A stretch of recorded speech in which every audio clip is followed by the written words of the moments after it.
Oh boy. Alright, here we go.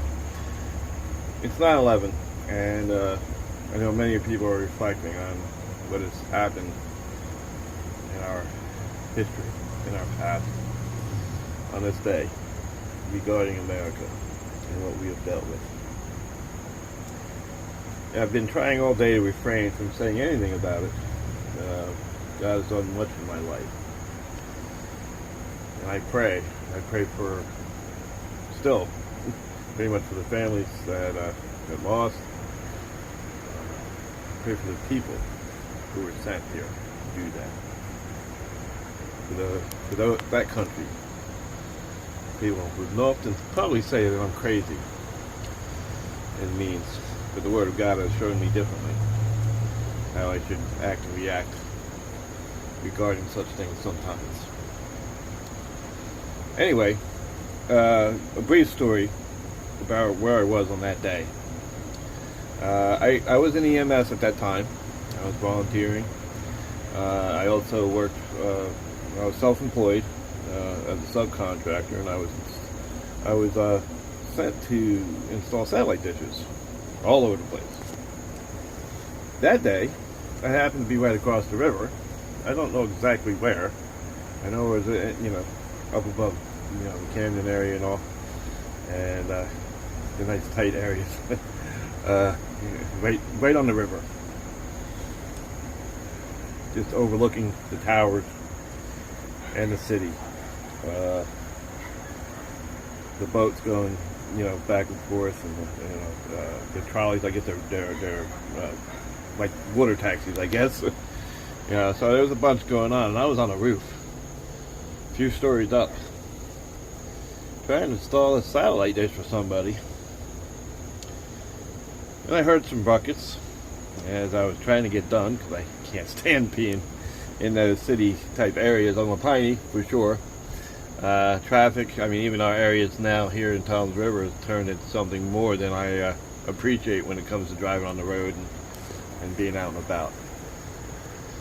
I'm definitely more of a piney person, more of a quiet surrounding type person. But I was trying to get this satellite dish on the roof, and there's ruckus going on. Now I'm looking over my shoulder as I'm trying to drill into this guy's roof and stuff like that. And I'm seeing this plume of smoke. I'm like, what's going on here? Alright, well, and I went back to work.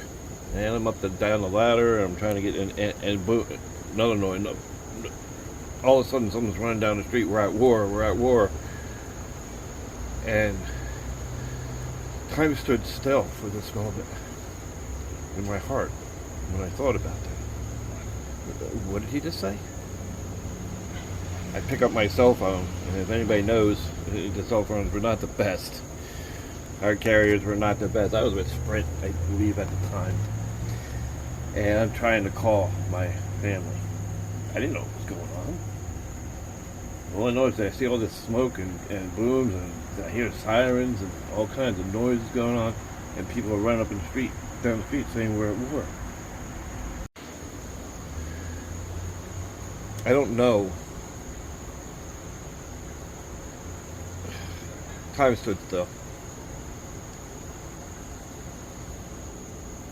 The worst thoughts of my family, my friends, my thoughts of God, the type of life I was living. If it was all over in that moment,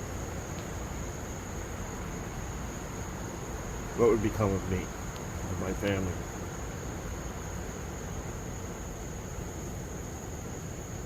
Sobering reality in a moment, standing just across the river from what was happening on 9/11. Unable to get in touch with anybody. Feeling totally alone. I wasn't alone. Sometimes I feel bad that I didn't get there to help. God was watching out for me, I believe. Because I'm one to jump, to leap into the burning car, to save one. that they needed, knowing that God protects me now. Then I didn't know that. I thought I did. So yeah, that's my 9/11 experience back then. There is no hate. There's a clarity on what God has done for me in my life, in my family's life, and there's a trust. So I have no control over that, nor the next breath in me. It's very sobering. Thank God, thank God, thank God. He saves us. Thank God He directs our paths when we serve Him and seek Him. Have a great day. Love you all. Bye.